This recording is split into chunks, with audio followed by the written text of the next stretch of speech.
front of me is Samsung Galaxy A56, and today I would like to show you how you can change your keyboard theme.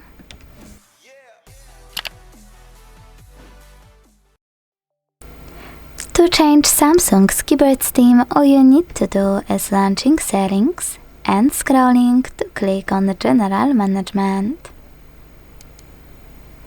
In this section you can find Samsung keyboard settings.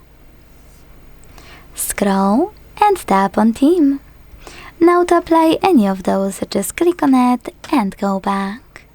So when I do that, as you can see, theme of my Samsung keyboard has changed.